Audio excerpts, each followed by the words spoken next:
For centuries, the tarot cards have tumbled through history, a tantalizing blend of mystery and beauty.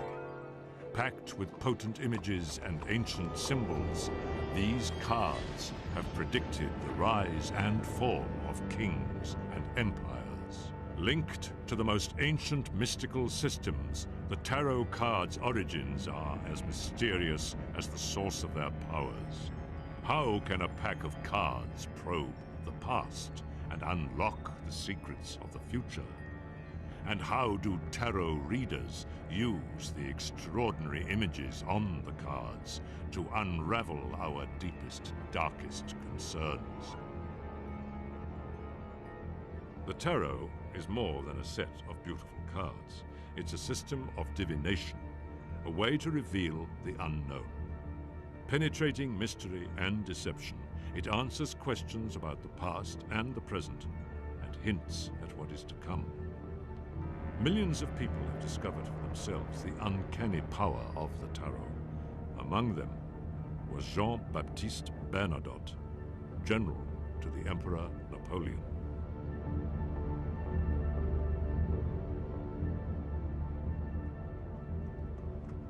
France, January 1804.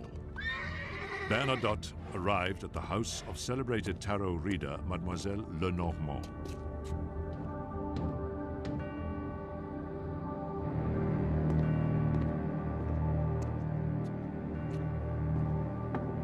He had heard of her success in using cards to foretell the future and wanted to test their power for himself.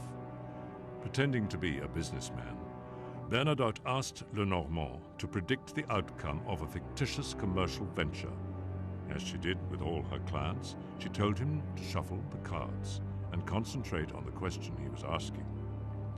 She then focused her mind and spread out the cards. The first one she turned over was the Knight of Swords.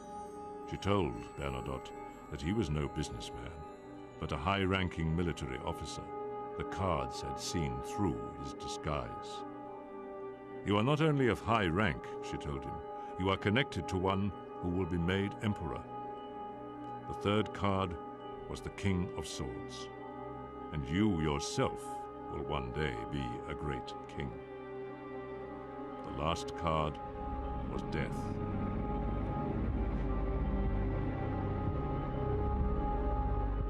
If the cards were accurate, then Napoleon would become Emperor of France. But if Bernadotte were to become king, would he have to overthrow Napoleon? Later the same year, Napoleon indeed became Emperor of France. In 1818, 3 years after Napoleon's downfall, Bernadotte was crowned king, not of France, but of Sweden. The tarot continues to enlighten those who use it. In the hands of a skilled reader like Patty McLean, the tarot can illuminate every facet of life. The tarot is a wonderful philosophical system that can get into all the nuances of your positive and negative energies in terms of how you're conducting your life, and it can show you what you're doing wrong and where you need to give some thought to making correction in your pattern. Life is often likened to a journey in which obstacles are faced and options chosen. The images of the tarot deck reflect the stages and the challenges of this journey. To the uninitiated, the tarot cards are just pictures. To the trained reader, they are a language. The reader is the translator, the intermediary who tells the querents, as those seeking the reading are called, what their cards mean. Tarot reading is a very personal business. There's no such thing as a right and wrong way to read the cards, and readers vary widely in both style and method. But the principle of a tarot reading is always the same. The reader, or sometimes the querent, shuffles the cards, and the reader lays them out according to one of a number of set patterns, known as spreads. Then the reader interprets the cards and addresses the querent's particular concerns. People seek a reading in order to focus for a while on their life, to reflect on their personal situation. They want to know, am I on the right track? Am I making the right decisions? Or other times it's very much about, why am I making the wrong decisions? And the good readings, when people come in and they have got a lot of mess and they are making the wrong decisions, but what's good about those readings is that they're prepared to try and work out, to take that responsibility. What am I doing wrong? Is this a pattern? Am I working through something? You know, how can I best alter my approach to make the best out of what's happening around me? Whatever the querent's motive, there's no point in trying to conceal it. To a skilled reader, the cards reveal everything. I do a very basic Celtic cross, so for me I put 2 cards down in a cross shape. Now for me, 9 times out of 10, with those 2 cards, I have got exactly the situation why they've come for a reading. Most readers agree that the cards are like a code, and the reader the code breaker. The pictures on the cards are ancient mystical symbols. Parapsychologist Susan Blackmore believes that they trigger responses on both conscious and unconscious levels. All these things speak of experiences in people's lives. And so it's not surprising that when you look at these pictures, they inspire emotions, recognition, nostalgia. All of these things come pouring up in response to the cards, just because they are common, human, basic experiences. Tarot readers are trained to identify every level of meaning in the images. Learning to read tarot requires dedication and practice. Bob Place finds that the best readers combine knowledge of the cards with intuition. To read tarot cards is a talent, but you can learn. I believe that all a talent is an aptitude. So some people have more aptitude than others, just like for art. Anyone can learn to draw, but not everyone is going to draw like Leonardo da Vinci. You must learn about the symbols and the wisdom tradition behind the symbols and what the symbols mean. But then you must make the leap of faith. You must make the intuitive decision, and that intuition, which is just basically looking at the pictures and telling a story. Learning all the imagery of the tarot would be quite a challenge. Each deck is different, and the meanings assigned by the deck's creators can vary considerably. There's no such thing as one definitive tarot deck. There are literally hundreds to choose from. It doesn't matter which deck is used. As long as the reader thoroughly understands the deck's symbols, the outcome should be the same. Most readers settle with 1 or 2 personal favorites. With constant use, the deck's images become so internalized that the readers are hardly aware of the code-breaking process. The basic structure of all tarot decks is the same. There are 78 cards made up of 2 parts, or arcana, from the Latin word for secret, the major arcana and the minor arcana. The 56 minor arcana cards are the forerunners of our modern playing cards, and like them are divided into 4 suits. The major arcana looks quite different. They are all picture cards full of complex images. They represent archetypes, universal symbols which psychologists believe are present in the collective subconscious. Tarot readers see the cards as typifying the challenges we all meet in real life. Only the Fool card stands apart. Unlike the other major arcana cards, he doesn't have a number. He's not a fool in a modern sense, rather an open-minded innocent, eager to learn. In the tarot, he represents us, the human traveler through life. The Fool I see as like the original. It's the 0 card. It's no beginning, no end. And it's just that spontaneous burst of energy, which has no moral, no anything. It's neither good nor bad. It just is. Many tarot readers are helped to understand the tarot by seeing it as the story of the Fool's journey through the major arcana.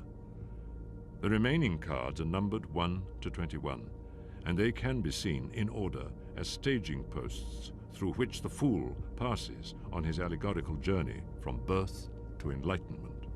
The cards would never fall in this order during a reading. Indeed, the Fool card is no more likely to appear in a reading than any other. but following the Fool on this metaphorical journey makes the meanings and associations of each card become clear. As the Fool begins his quest, he meets the first card, numbered 1, the Magician. The magician is the intellect, it's the academic side, the knowledge, the brain, the power, the mind. And that the magician is always shown pointing to heaven and pointing to earth. The idea is you act as a lightning conductor for energy. The magician is a creator. He symbolizes the Fool's birth, his spark into life, his vital energies. From him, the Fool learns to create new opportunities and ideas.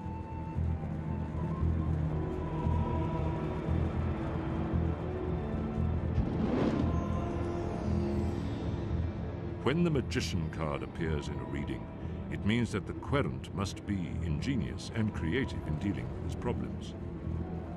Sometimes, a card is dealt upside down. This reversal alters its meaning, usually to an extreme form of the card's face qualities.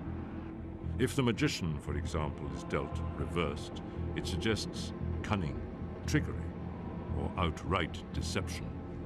Almost as important as the face meaning of the card is the place where it appears in the spread, its position.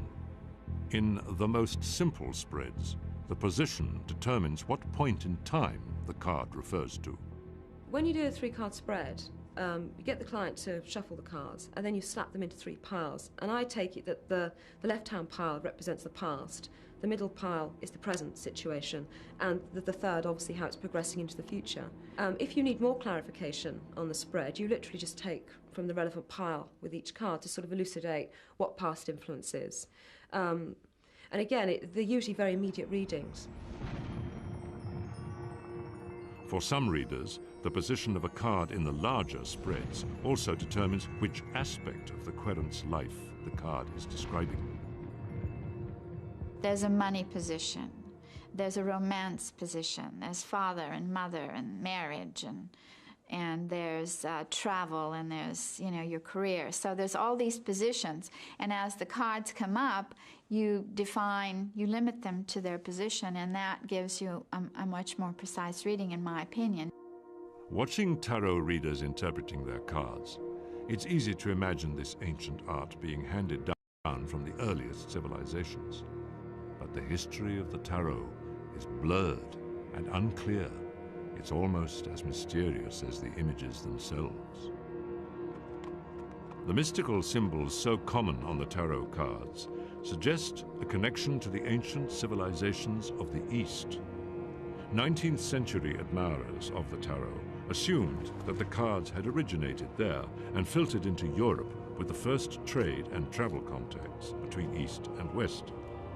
Another popular theory was that they were brought back by crusaders fighting the Saracens in the Holy Land. Much of the mathematics, astrology, and alchemy then flourishing in the East did indeed travel this route. But the tarot cards didn't appear in Europe until 2 centuries after the last crusaders had returned. How then did the tarot arrive in the West? Professor Michael Dummett, an expert on the history of cards, is convinced that they did not come from the East at all.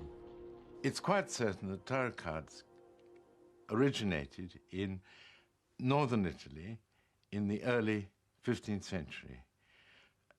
The earliest actual documentary reference to them is from 1442, from the account books of the court of Ferrara. But I think they were probably invented about 2 decades earlier, sometime in the 1420s. But these cards weren't used to reveal the future. The tarot then was a mere card game. The oldest tarot cards still in existence were painted by an unknown artist for the Italian Visconti family around 1450, when playing the tarot game was a fad of the wealthy. Nobles competed to commission the finest hand-painted decks. The Visconti family even included a portrait of a relative in their deck. Sister Manfreda was a model for their version of the High Priestess, the second card of the major arcana and the next stage of the Fool's journey. The High Priestess is the fool's spiritual mother. Her book represents all the knowledge which the fool must acquire on his journey. When the High Priestess card appears in a reading, it may represent the querent's secret lover or an unknown admirer. The parlor game of the Renaissance aristocrats was just the beginning of the tarot story. Gradually, the appeal of the game widened. The cards were simplified, copied, and eventually printed. One of the first decks to become popular was the Marseille, which is still considered a classic. It isn't clear at what point the tarot deck went from popular card game to a system of divination, but the step from playing cards to fortune-telling is a small one. How often in a game of chance do players think that fate has dealt them a bad hand? Chance can rapidly become destiny. At some point in the 3 centuries after their birth, that leap was made with the tarot, and it became more than a pack of playing cards. Gradually, each card acquired a meaning, which for the minor arcana cards closely mirrors the structure of medieval society. The wands, representing the peasants, have taken on the meaning of work and enterprise. The coins, representing the merchants, are now associated with business and finance. The cups, representing the church, now relate to all spiritual matters, including affairs of the heart. And swords, representing the military class, have taken on the meaning of conflict, tensions, and difficulties. Each card within the suit has also acquired a special meaning. For instance, the 9 of Swords implies paranoia and conflict, while the 7 of Swords represents a severing, either emotional, like a divorce, or physical, like a broken leg. One woman, I got sword cards in her past, a Knight of Swords, 5 of Swords, all this conflict, fighting and tension, and it was coming up with the 10 of Cups in a family. And I just went into it saying, oh my God, you poor girl, what you've been through, the stress, the battles, everything. And it was like warfare. And she said, yes, I'm from Bosnia. The gypsies, nomadic people who moved across Europe and parts of Asia, are sometimes credited with first realizing the fortune-telling possibilities of the tarot. They were known to be card players and gamblers, but they were also experts in mysticism and magic. In previous centuries, it was the gypsies to whom Europeans turned to have their future told, with questions about health, happiness, marriage, and love. In just this way, many people now turn to tarot readers, and their questions are still the same. Quite often someone will come to me, and often a question that a young woman will have is, should I marry George or Tom or Dick or Harry? And I will proceed to shuffle the cards as she concentrates on her question. And when she has it firm in her mind, we will cut the cards, and then she will put the cards back in the order that she wants them in. Then we will read. The first card covers the question. She has the Chariot here, which is like a protective influence of family all around her. We are crossing the question with the 8 of Pentacles, which can be an opposing force or it can be a helpful force. But this shows an educational or working experience. So maybe she met George at work. Then this shows that it was a very exciting, promising event because we have the Wheel of Fortune at the bottom. It's possible that George has been married in the past. We have a 7 of Cups here. And she's been wishing and hoping to meet someone for quite a while, too. And up above, we have the Lovers, which seems very appropriate that she's looking for love and they'd like to marry. And she's asking, is he the right one? It's looking really promising because we have the 2 of Cups in the future, which is reciprocal love. It's all looking very favorable at the moment. We have the Sun down here in her House of Fears, which is a light coming out and dispelling all the fears that she might have. We have the Star of Destiny. I mean, this is a destined situation. And here we have the King of Wands. Now, it could be that George has a very fiery nature. And the final answer, oops, we have another man showing up. So, as the Lovers can indicate a choice between 2, and she may have only met the first man, so that she'll end up having to choose. But it's all a part of her destiny. For the fool on his journey, destiny has not begun to take a hand. He has only just started to learn about himself as he moves through the major arcana. The Emperor and Empress are the next two cards he meets. They represent the security and guidance of parents. When the Empress card appears in a reading, it suggests a happy and mature relationship, sometimes even pregnancy. When the Emperor appears, it shows the need for wisdom and leadership, law and order. Divination from any deck of cards depends on one central belief, that the fall of the cards can be more than a random event. There are so many possible combinations of the tarot cards that the chances of them falling the same way twice are minute, 1 in many millions. And tarot readers believe that the cards that turn up are no accident. I've been asked this question by quite a few of my clients at the end of their reading. If we picked these up and started over, what would we get, you know? But I find in my experiences of teaching, and when you do just a 10-card spread, which you could do 2 or 3 times, that I've had the same card come up as an answer 2 out of 3 times. Or I've had the same cards come up in a spread in slightly different positions, or cards with very similar meanings come up. Tarot readers agree that the shuffle of the cards upon which the deal depends is the most important point in the process. Many readers are certain that the hands of the shuffler are influenced by subconscious energies, but they disagree about who should shuffle the cards. Bob Place always shuffles himself. When I am shuffling, the small motor muscles, in my hands are controlling where the cards are going, and I'm unconsciously ordering the cards. When I'm done shuffling the cards, my hands stop. They don't want to shuffle anymore. Obviously, I could force them to shuffle, but I don't need to force them. I know it's time, and I stop, and then I let the person make the final cut, and the cards come out, and it works. Other readers insist that the querent takes part in the shuffling process. The main reason I think that you do get the client to mix the cards is that so they do have some personal interaction in what comes up. Because I always remember one client in particular who came to see me and who was expecting a clairvoyant. And she was quite shocked at the thought that she had to shuffle cards, and she was quite insistent. She didn't want to mix them. She wanted no responsibility. She just wanted to be told what was going to happen. She felt she didn't want to influence anything. And it was then that I thought, mix the cards. And it was quite an experience for her because she found that there was nothing to be scared of. So I make them mix the cards thoroughly, put them into 4, 5 or 6 piles. Then I make them take the top card of each pile, turn it around, and then I get them to mix them back again. And the whole process means that they are thoroughly mixed into those cards and they can't deny it. The shuffle is considered so important that readers sometimes prepare for it by building concentration through rituals, such as unwrapping the cards, playing music, or lighting candles. When I begin to shuffle the cards, I'm a voluntary clairvoyant, and when I begin to shuffle the tarot cards, that's the signal to my unconscious to get ready to be psychic, to open up, to go in a slightly altered place, which is like a meditative state. The ritual of the tarot is echoed in the next card of the Fool's Journey, the Hierophant, also known as the Pope. He represents the Fool's spiritual father.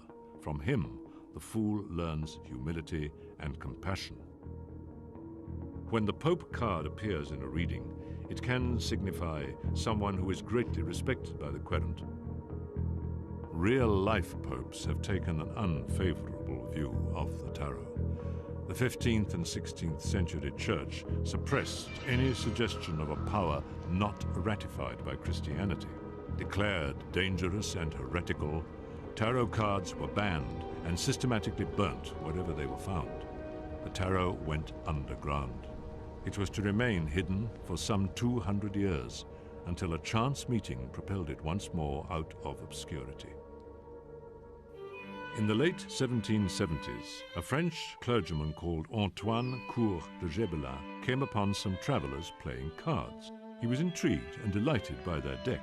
He had never seen such strange and fascinating images on a pack of cards. The travelers told him that they believed their cards to have come from Egypt. This struck an immediate chord with Gebelin, was already interested in new evidence that the ancient Egyptians had been masters of magic and ritual. Antoine Courtegeblin, 1781, he published 8 volumes dealing with esoteric material, including a chapter called Le Jeu du Tarot in Le Monde Primitif.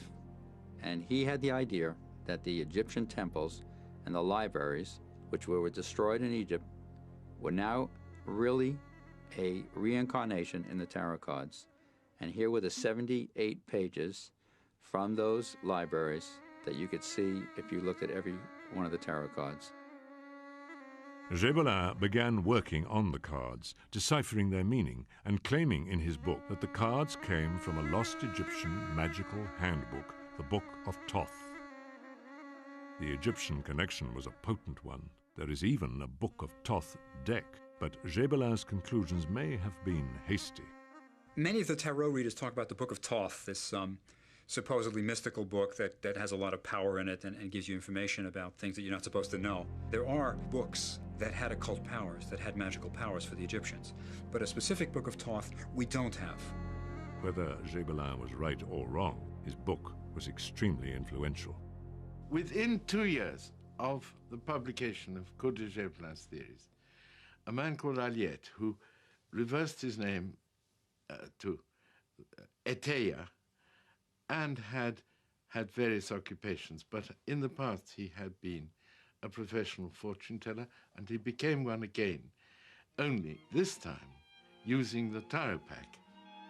Eteia became the first of the successful society tarot readers and set about giving the cards new meanings and devising new spreads.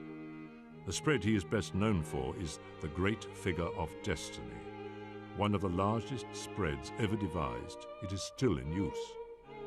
The spread involves shuffling and laying out all 78 cards of the deck. As with every spread, position determines the relevance of the cards. Cards on the right-hand side of the spread refer to the querent's past. The Lover's card is the 6th of the Fool's symbolic journey through the major arcana. It's about decisions. The Fool learns that he must choose between the golden-haired woman, who represents the sensible choice, and a dark-haired woman who represents the sensual. The Fool must either follow his head or his heart. When the Lover's card appears in a reading, it's a warning to make choices wisely, because there are far-reaching consequences. Years ago, this girl came to me for a reading, and she had 2 men in her life. And during the course of the reading, I described these 2 men to her. But I said, you know this Aquarian stockbroker that you're seeing? He's married. Did you know that? She said, I thought he was divorced. And I said, no, he's separated, but he's married. He hasn't started a divorce proceeding, and he's not about to start a divorce proceeding. He also has 2 children. Did he tell you that? She said, no, he didn't tell me that. And I said, and he has no intentions of getting married or settling down. And he's actually been clipped so that he can't have any more children. And this girl was like around 30, and he was in his 40s. And I said, so if you want to get married and have a family, which your cards indicate to me is what you're looking for, this other man is a far better choice because you can have children with him.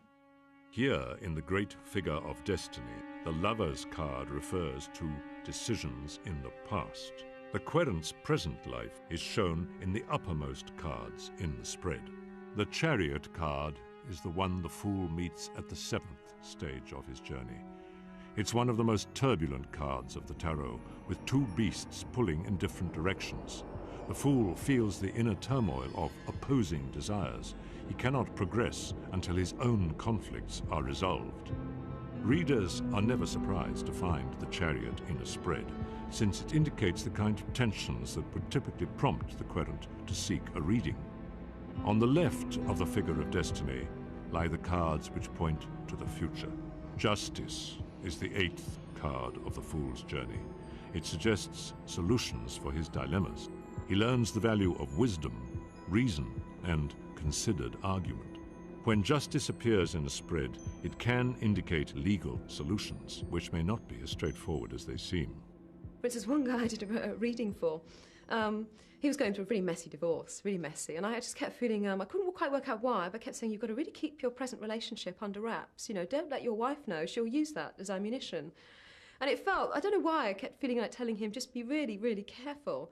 And he was really being very evasive, and I thought, he's not going to tell me anything, but he just needs to be warned. And I felt like I was going on automatic.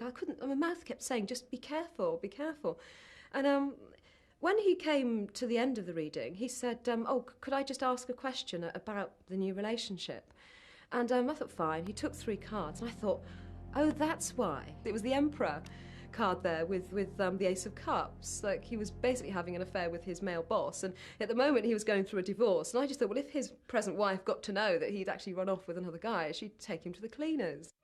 As Eteia was refining the great figure of destiny, the popularity of the tarot was growing. The renowned tarot reader, Mademoiselle Lenormand, was building up her Parisian clientele and had even made friends at the palace. She had read for Empress Josephine and had even predicted her marriage to Napoleon. Josephine was so impressed that she decided to learn the secrets of the tarot. But rather than read the cards for others, Josephine wished only to read the cards for herself. Although experienced tarot readers do read their own cards, they generally advise against it for beginners. Sometimes the cards can look alarming, and it takes experience to make a considered analysis. For those who know the tarot well, the peace and quiet of a solitary reading has its appeal. When the fool meets the hermit, the eternal seeker after truth, he learns the value of solitary reflection. His appearance in a spread suggests that the querent needs to take time to stop and think.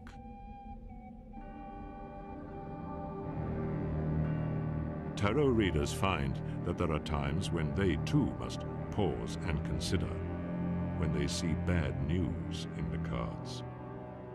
Well, someone once came to see me, and it was the only time where I'd say I saw death in the cards. The first card was a reversed tower card, which is chaos from chaos. It's worse, it's like never-ending, it's unresolvable chaos. And then the Ten of Swords, which obviously implied some sort of feeling from him that something had struck him from nowhere, that he had no control over. And I thought, well, I looked at him and thought, well, he doesn't look well, but does he know that? I thought, well, I'll get some backup. I put more cards down, but it was even more awful. As I was sort of going into that, I mean, he started saying, oh, I'm very, very ill at the moment. You know, I have AIDS. And it was almost like, well, at least we can start the reading now. Fortunately, readings are usually less traumatic. For most people, it is a mixture of good and bad news, as the fool discovers at the next stage of his journey when he meets the Wheel of Fortune. He learns that everyone encounters changes in circumstances. It's no good blaming misfortune on fate. It's more important to make the best of what can't be changed. The wheel means movement. For the fool's tarot journey from birth to enlightenment, it's the halfway mark. Now he faces his greatest challenge. The next cards take him into the underworld, where he will meet the darkest and the most sinister cards of the tarot. Towards the end of the 19th century, there was a revival of mysticism among the intellectuals of Europe. Magic, alchemy, Eastern religion, the Kabbalah, the ancient tomes were all dusted off. In London, leading figures such as the poet W.B. Yeats were attracted to secret societies such as the Hermetic Order of the Golden Dawn, founded by the occultist MacGregor Mathers. Members embraced the rituals of high magic. Yeats wrote, "Mysticism is all that I do, all that I think, all that I write." The new mystics were enchanted. But as the fool soon realizes, enchantment can be dangerous.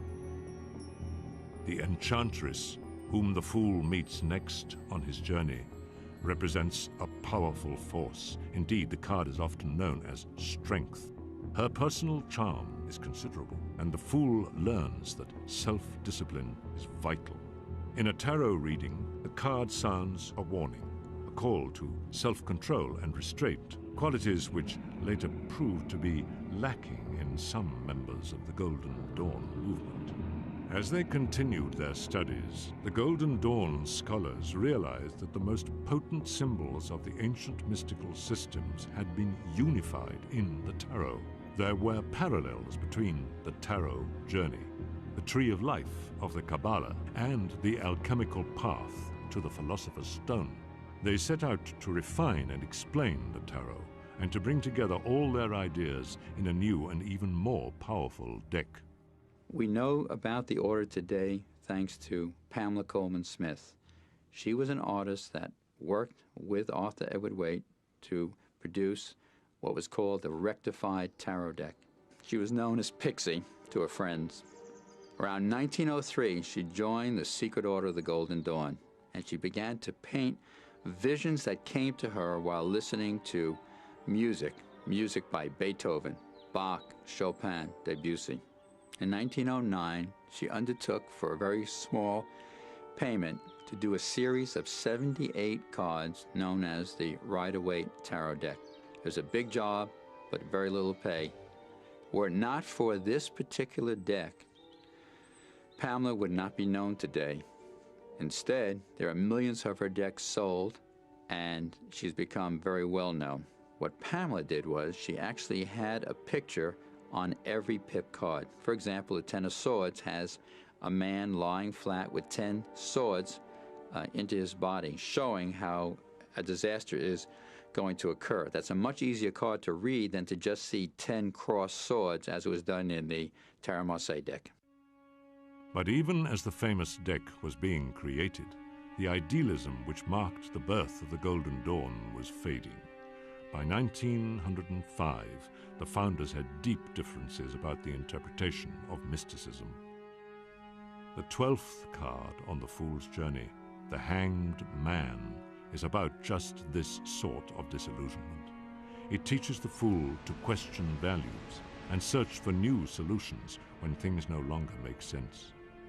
When the Hanged Man appears in a reading, it suggests that sacrifices may be needed, and that the querent must try looking at the world from a new angle.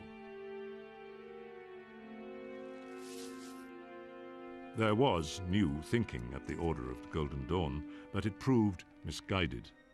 The intellectual curiosity of the early days turned into an obsession with the occult. The fool, too, is going through the darkest part of his journey to enlightenment. He meets the 13th card in the major arcana, Death. This skeletal image strikes horror, but in the tarot journey, death doesn't mean the end, only change. The fool learns not to be frightened by change, but to embrace the challenge of a new order. Querents fear seeing the death card in their spread, but it seldom means physical death. It usually signals a new direction, a new job, or partnership.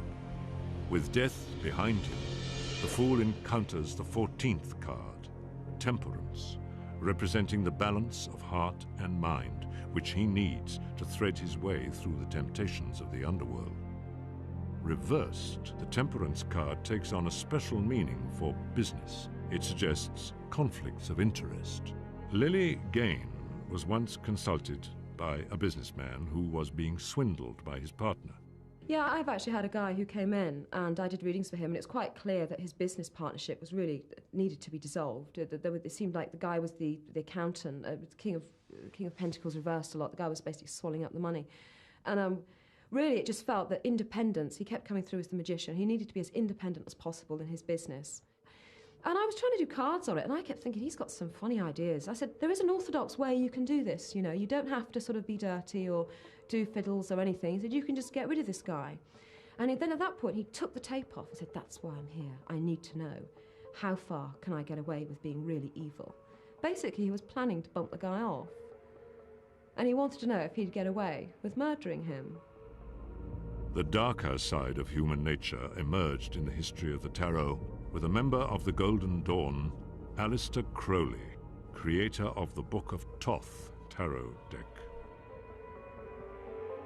The deck reflected his interests in dark forces and his preoccupation with the devil. The devil card is a new challenge in the fool's metaphorical journey. It represents enslavement to evil. The fool comes to realize that we all have a darker side, which we must overcome. When the devil card appears in a reading, it indicates danger and threat.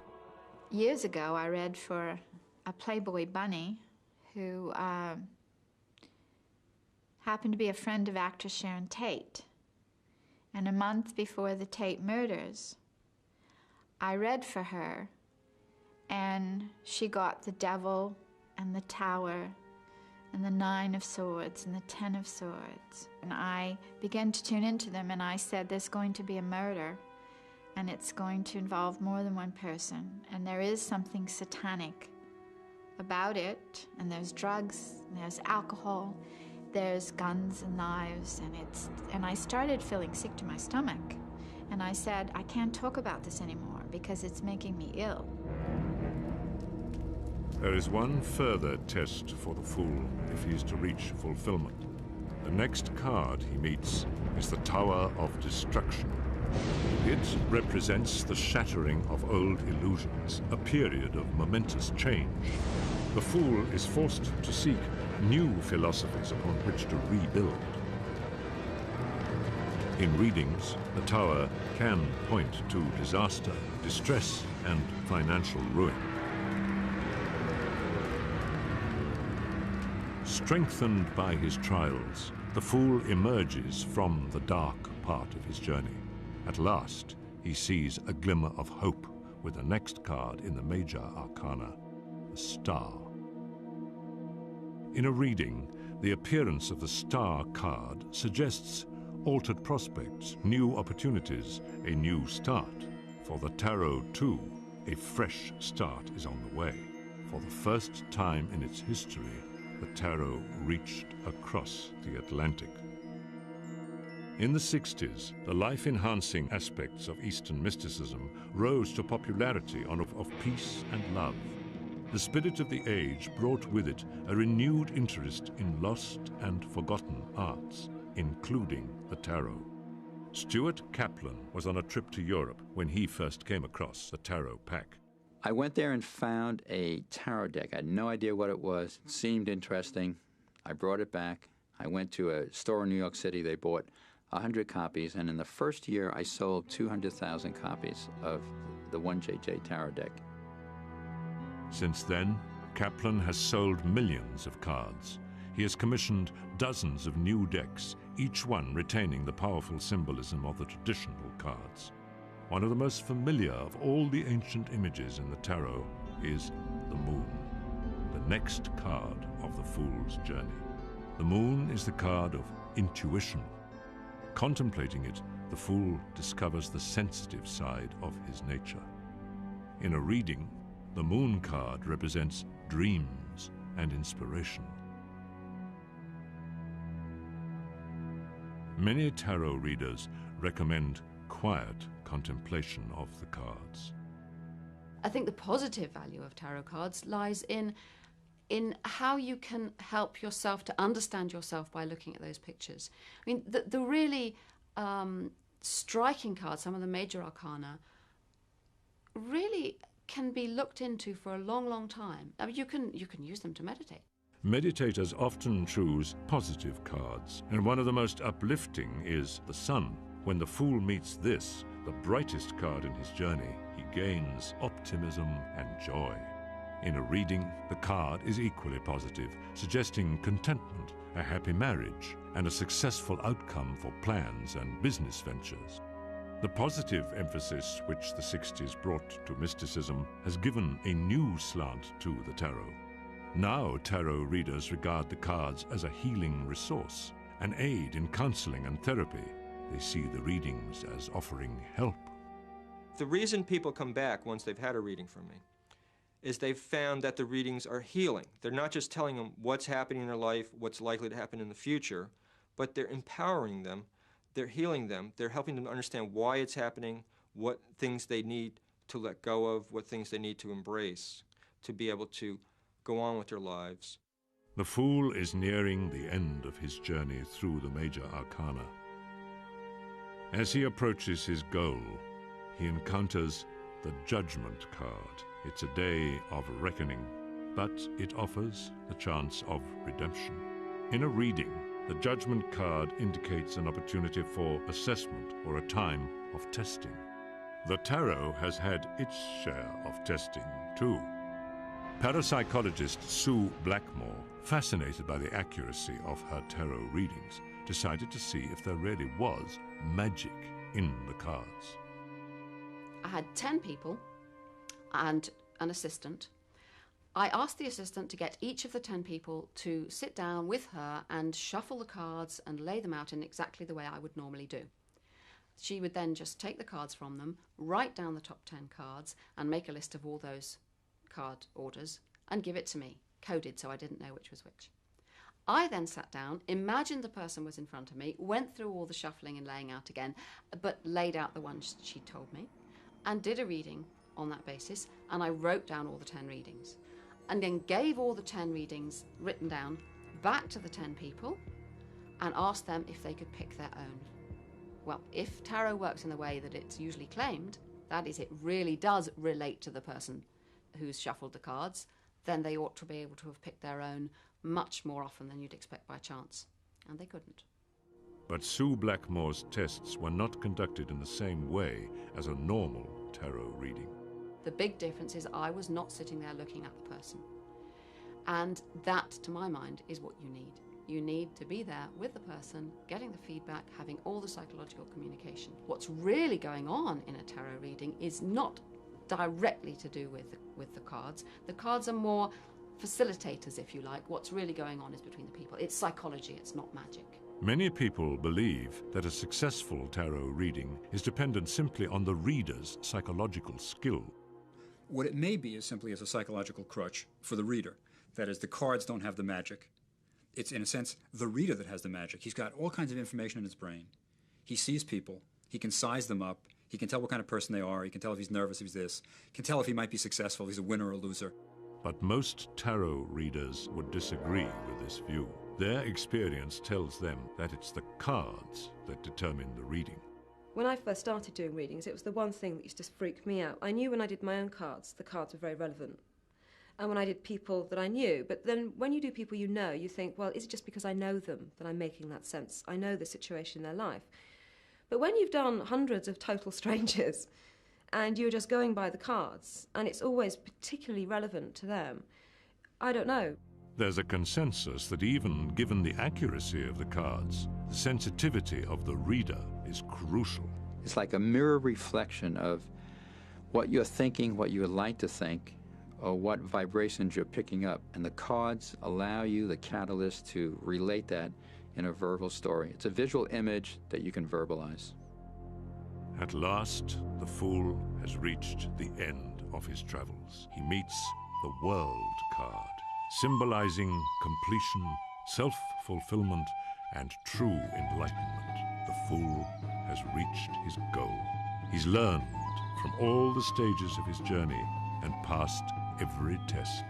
In a reading, the World is a wholly positive card suggesting happiness and resolution.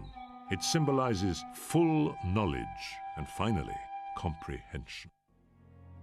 Complete understanding of how the tarot works still eludes both querents and readers. They're no closer to explaining the power of tarot readings than they were 200 years ago. They work. I've seen them work. I don't know why they work.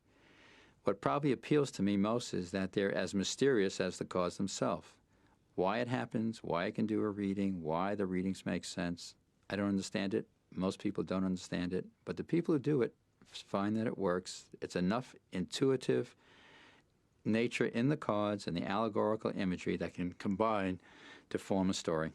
We're still at a loss to explain the peculiar magic of the tarot. It remains a mysterious tool which somehow unlocks thoughts and emotions and foreshadows the future.